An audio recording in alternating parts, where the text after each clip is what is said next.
So for today's Fight Chat Friday, we have a quarterfinal match from the 2017 World Championships in Ireland.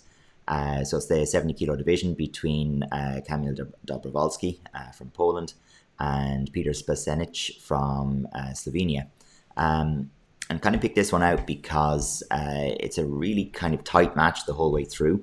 And there's a lot of kind of pivotal moments where it hinges or swings on a decision here or there, or a combination of techniques, or the way the scores have fallen here and there. So there's some quite interesting stuff, I think, in it to pick out. And just from the point of view of watching a match, I think it's also a pretty interesting one to jump into. So we'll have a look at the first round, and then maybe we'll come back after the first round and pick and choose some elements to talk about.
We've got already quite an even match, I think, as you go through that. And, there's a few highlight moments for me. And the very, very beginning of it, it kind of opened up with a little bit of an exchange between where Kamil was able to bring in the back leg and catch Peter standing on the edge of the ring. If you watch the scoreboard, or if you can see the scoreboard in detail from there, you can see he doesn't get any return on the board for this one. But it's an example of good positioning. He's left himself there where he can open up that back leg, make that step through with the hands, and he gets the warning only as a reward for it, and purely because Peter lifted that front leg. I don't know if Peter's as aware of his positioning. Does he realise he's gone out? He probably doesn't. And you'd be kind of saying, okay, if he's got a nice simple side kick earlier on the hip, he's got the ability to maybe push back into the middle and get some space there. Yeah, I see. We kind of see this trend in the first round that Peter is trying to find almost the gaps in Kamil's shot. So like he's kind of breaking the rhythm a little bit and trying to find those gaps. And he's trying to do the same thing here, really trying to find that side kick in between Kamil's shots, but he just runs out of space. He's just making that decision a bit too late, and maybe the better choice there would be to circle off and reset. Yeah, potentially if he has that little bit more space when he hits that side kick in there, that Kamil comes through. Like the timing of the side kick is good. It's just that his he's already left the ring with his back foot there. But we can see a slightly different example of positioning then as you jump into this next little clip where Again, it looks the same in the beginning. Kamil's putting on a bit of pressure, but he ends up following Peter then around the edge of the ring, which, you know, you'd be thinking, it's an unusual choice because, you know, where Peter's heading for that corner, if Kamil moves a little bit towards center from there, a little bit of a sidestep, he can create pressure, you know, towards the corner and not leave that out to Peter's left-hand side there. He's following him instead of tracking him, really. Yeah. So for me, it's kind of like, I'd always like to see a fighter be a little bit more aware of ring position and use the ring position a bit better. Because it's early days yet, the match is very, very level. There's only one score on the scorecards, and you know Peter's already got a warning. It'd be a great opportunity here to put him on that second warning. Now, as it turns out, Peter's given a foul for this little interaction here, where he comes forward to hands. He doesn't quite connect, and he's given I presume a holding foul. But you know, that's the best outcome Kamil could have hoped for out of that in terms of score. But just highlighting the positioning there would be, rather than fighting the fight along the side edge of the ring, I'd really like that to be one where Kamil would close off the centre a little bit and only offer that out to that side if he's planning on bringing in the back leg turning kick or something, looking for a score out of it. Yeah, I think he probably got a bit overzealous there, because you can see at the start of this little clip that and even towards the end of it, I don't think the guy from Slovenia is too confident in the hands so much, and he tries to close it up as early as possible. And I think Kamil sees that as an opportunity to maybe force it a little bit and put the pressure on, and maybe just gets a bit overzealous. Maybe. We can see there's a little bit of a change where there's a sequence here, and it goes for a good 15 seconds or so, where Peter just picks a better distance. And that's that timing that we spoke about earlier. He's trying to find that gap there. Just as Kamil drops his first one, we say he's just trying to pick that opportunity to go through, and it's nice. And even that axe kick there is quite nice as well. He's finding the timing really, really well, but not getting much of a return. Maybe the shot selection could be a little bit better, but yeah, the timing of it is quite good on his part. And it was just one of those things where, you know, if there's a little bit more of a breath and a little bit more of a thinking what's going on here, you know, then both competitors have a chance to capitalize on this, where you look at almost work there for Kamil just at the very, very end, where he's thrown the side kick in long, he's landed in close, and from there he has the potential for the retreating side kick or a back kick on his way back out, you know. So particularly after you've been caught once, well, then maybe you can use that to invite the same response again, and you're ready for it the second time. You know, you can capitalize on it and go back. Yeah, you could definitely try suck him in there and almost set a trap with it, because it's kind of like a trend in this match of a long, deep side kick to initiate everything that starts off. It's almost every single sequence in the match, to be honest. First round and second round, it starts off with a deep side kick. One will carry the front leg. Yeah, exactly. So it's definitely something that one of them could have been able to capitalize, but didn't really pick up on it too much. So speaking of leading in with the front leg, you picked out this particular sequence. So if you want to chat through it. So you can just see here, as he steps through, there's just a moment where they're almost like stuck, both of them going for the same technique, and they get trapped.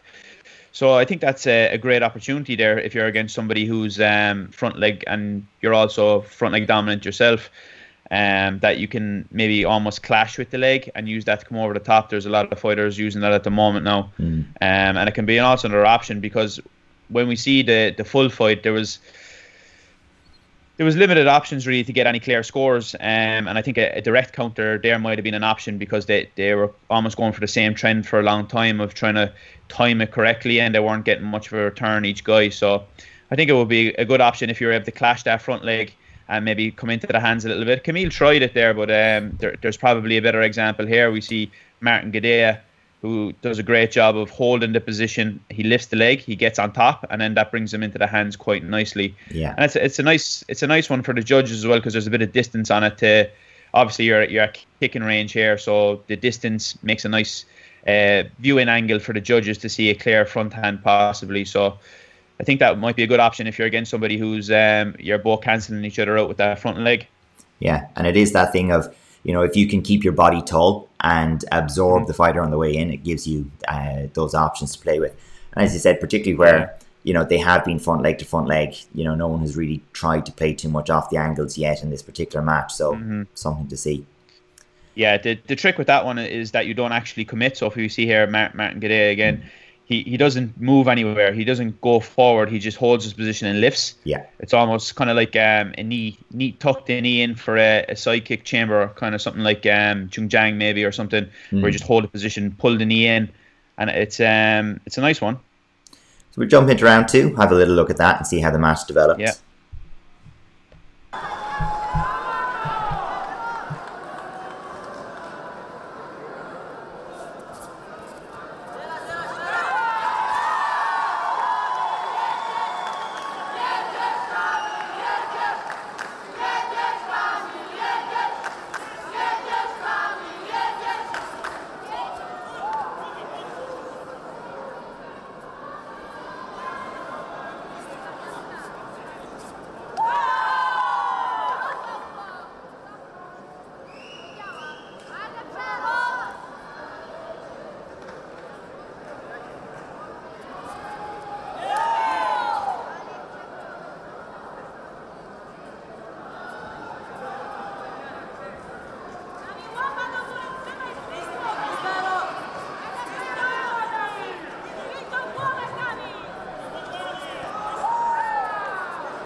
So yeah, it became a very, very close match by the end, and a little bit spoiled, I feel, by the way that the foul and warning situation developed. So both fighters finished on 2 fouls, and I think the last minute of the fight, the initiative to go to hands and to make those real pushes to try and advance the score were kind of limited by the fact that both fighters were afraid of losing the fight rather than being able to go out there to win the fight. And it took away from it, I think, a little bit at the end. Definitely. And I think it was a little bit of clash of styles as well. And it was crying out for somebody to maybe just change it up a little bit and just take the initiative onto their side a small bit. Yeah. The first little bit we have at the very start, or the opening point of the second round, is I think it's one of those things where both people have the front leg up, and we see it in different occasions throughout the fight where it's up but it's not really a fence. And sometimes when he's going for the side kick, Peter has a really nice chamber. You can see that the knee and the foot position really protects him going forward. But he's prone to occasionally going for this high hook axe kick thing. The chamber comes up, the foot is slightly off to the side. And, Kamil has gone just more directly toward the hip. And he's ended up getting a lot of momentum out of that. Like, to go from center straight through to hands, back leg into hands, and get that space. He's done very well there, I think. I think that's a good call from him, of just using that clash on the front leg to cancel it out, and then using maybe his momentum there to push through. I think it's a good plan. But as we often see in these episodes that we do, that people come out with a great adjustment in the second round and it quickly dies off. Yeah. And they kind of go back into their natural mode again. Yeah, there's the next clip just kind of shows a little bit more of when you both have the front leg, but the front leg really isn't defense. Like they're kicking into each other here, Kamil's just gone straight through the lift of that front leg. And, certainly when we were talking about this thing, we'd really love to see them go to that direct counter to hands a little bit more. Because Absolutely. you can see it in the reverse there, where Kamil's come in with the right leg side kick and Peter's been able to go straight through almost. He has a nice little shift, a little bounce back that maybe takes the side kick slightly off the direct line. But it's, it does definitely kind of suggest you that it was possible. The little double nice bounce little angle back. here. Yeah, exactly. I think it's well worth commenting on the double minus point here. Mm-hmm. Like, for me, it's handbags. There was, there's nothing in that. The guys, like, I'm not even sure a punch has actually landed. Like, so, as we probably should have done this one in slow motion. But as you come into this part here, there's nobody's got punched in the head there. So, if it's a foul for holding on both sides, I think that's harsh. You just break and go. It's just one of those things. I think that rule in general is a bit silly anyway. If both people are doing it, what's the point in giving 2 minus points? I think it takes away from the match a little bit, and just the intensity is small bit, because I mean there was nothing there that made a big impact on either side, and I think giving a minus point to both sides, especially when 3 minus points is disqualification. Yeah, I don't know. I don't think it's necessary. My feel on it always is that, like, the reason that the holding foul was brought in was to, like, it's the same as the obstruction rule in soccer or rugby, where if a person is holding on and the reason that they're holding on is to gain advantage to stop the other person scoring, or for example, if you've caught and held a leg, obviously that's potentially taking the person off balance. It's somewhat dangerous, and potentially you're going to get a score off of it. So there's good reason for that to be there, I think, as a foul. But where both people have arrived into kind of a clinch position like this, for me, I think it's a little bit different that, you've arrived into that. There's no one gaining or conceding an advantage there. And it's just one of those ones where you'd love to see just that, hecho, break, fight, kind of, let's have a look at that. Yeah, definitely.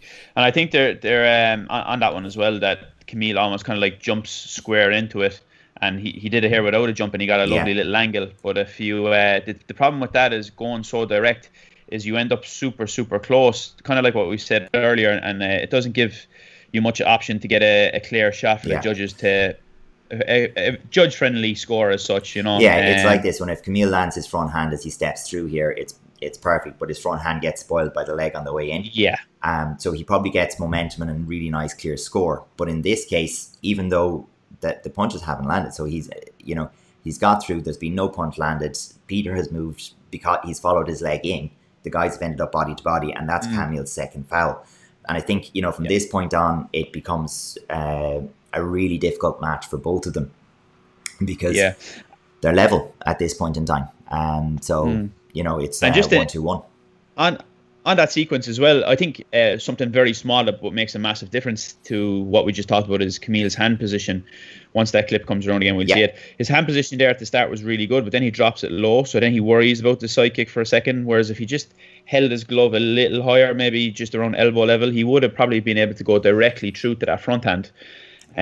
So just something very small, but it was something that can make a big difference in a similar sequence. You'd like to see it kind of floating from that elbow or shoulder height and going directly into the face. And it just poses more problems as well for Peter then on the other side, trying to get that side kick in. So he has to make a decision whether he's going to try float under the elbow or try go higher. So it gives him an extra thing to think about. And while that's happening, it gives you an opportunity to go for that direct counter there straight through the middle. Yeah. So let's have a look here. We've just one or two small ones. This, for me, is examples of where they're giving up opportunities to actually take a score to hands. So Peter looks like he's come into hands here. And the second it's possible to get a score and build on it, he's had to pull away, or he feels he's had to pull away. So he's in here and then he's straight out of it again. And like, there's a couple of sequences that are a little bit like this as it goes on. And you just get the feel that the guys are so conscious of, I can get disqualified here. They've stopped actually. It's just fencing and trading legs and open, and you get the benefit of a score. Yeah. You see it here. Yeah. They're both trying to just cancel each other out with psychics. Yeah. And basically just try to sneak one onto the belt and get a nice clear 2 points. But just as that shot goes in with Peter at the hands again, I think the same idea comes up, and it's something that I've really noticed from this match in particular, that to get any return on the hands, you kind of need to have a little bit of distance on them as well, to almost show the referees that you're making that contact. They're not going to score the very, very in-close ones like you might see in kickboxing, and the in-close body shots working on the inside, The last thing I saw was just, and it was completely a positioning thing. So we had good and bad positioning from Kamil in the first round, but this shot just affords absolutely everything you'd want in a score, I think. So as the sequence starts, Kamil is heading towards the corner. He picks a lovely back kick around the leg, reverses position, and then shows good ring sense, bringing himself back to a position where he can close off the corner. And, when you think of, you've improved your ring position, you've, potentially gotten a score, and, you're now in a position to, where if the score comes up and he has his little glance at the board and he's got his score, which he did in this case, he now has the whole ring behind him to concede space if he needs to. Yeah. And on the flip side, if he needs to go and get a score or a warning, he's in a better position to go and do that. So I think it was very, very clever, because he fights right and left sided. He does mix it, and he's put himself there in a position to take that back kick. He's decided to, from the restart, to go left leg behind and to set that shot up. So I think it's a very thoughtful, it's a clever shot, and I think it was premeditated. Like, I don't think it was just a reaction, because he had to set the leg that way to take it. Yeah, definitely. And I really like that, because the patience there shows, because usually you would have somebody who would just like spin into the first direct one, but he just gives it that half second, and the timing then just opens up for him so easily, and he's able to get that shot in. Usually you'll see people just aimlessly throw that back kick as just almost like a Hail Mary, just hoping that it makes contact, but much more thoughtful, as you said here. He just takes that extra step back and almost invites that second one in, and and then you see that nice long front hand again, just like we said already, a bit of a trend in this one. That distance on the hand, a massive difference. It definitely does. And I mean, you would say that last punch should be a fairly clear score. And again, but didn't commit to the hands. And I think that again is coming back to the position that they found themselves in at the end of that match, where 2-2 on fouls, and you can see the referee pulls it up, calls time, goes for a little chat to see, do I need to give a third foul here? And it's hearts in the mouth stuff, for both those guys are on the cusp of a world semi-final. So the last thing that anybody wants is to miss their chance of a world medal because there's a foul for something at the end. So it's a tough place to be. It's a tough place to be. So I think, for me, they've handled the situation reasonably well at the end there. Like, they haven't become overexcited. They've changed their pattern of play. And I think the difference in that match was, for me, in the end, Kamil's ability and a little bit more experience to pick a good shot or to make a good decision under that increased pressure, and to basically adapt to that unusual circumstance the best. So whether that's having some presence of mind, some kind of ability to kind of just put the situation into context of like, okay, I can do nothing about all of this. This is where I am. What's the next best decision I can make right now, this second? And I think, like, the last little clip, I think for me was the best example of, okay, this is a really, really good, clever decision under pressure. Yeah. And in the end, I think that's separated them. And that highlights as well how short the matches are, and the difficulty in trying to adjust on the fly, because the matches happen so quickly that it's very difficult to make that adjustment. And we can see that the real adjustment there came almost in the dying moments of the match itself. So it's very small details that are separating these high level contests, And I think that the match that had to be solved was completely different in that last minute or 30 seconds to the match that they had potentially, solved with their coach in the 1 minute interval. So they went into a completely different match at the start of round 2 than what they were facing into a minute into round 2. And I think at that stage, it's the communication between the coach and the athlete at that stage is obviously far more limited. And it's going to be a case of, well, what can we actually do to, bring about the best outcome here? And sometimes it comes down to, has the athlete practiced being in positions like that where everything isn't favorable, everything isn't exactly the way you want it to be, and you need to find a solution. And, I think that's where perhaps the experience at that level that Kamil had at that point over Peter was probably one of the factors that helped to bring him through. And of course, he made final. Yeah. And that brings up as well the idea that we speak about there sometimes of having the implicit and the explicit learning, because you can't really depend on one too much. For example, if it was all just kind of flow and natural there, maybe it wouldn't have been the same decision making made from Kamil in those dying moments to get that nice return. And I think having that balance of being able to make conscious decisions and being able to just kind of flow and make unconscious decisions and just kind of almost an automatic flow between shots and things like that. I think having that balance is so important, that you need to understand the game, and you need to have that almost the knowledge of how things work and common sequences and things like that. And I think that having that on your side is a massive advantage. And sometimes we would, I guess, mistake that for experience. But it's just that level of understanding that he has at that moment, mixed between the subconscious acting as well as the conscious actions that he's making decisions actively in the ring. Yeah, definitely. So I think we'll park that one there for today. So if anybody has any thoughts on what they'd like us to cover next week, we'd love to hear from you. So again, whether it's a match, a competitor, a strategy or tactic or a sequence of play or something that they'd like us to look at, we're more than happy to do that. Do stay in touch. So again, make sure you check out the Instagram and do give us a like and subscribe as appropriate on all the various social media channels.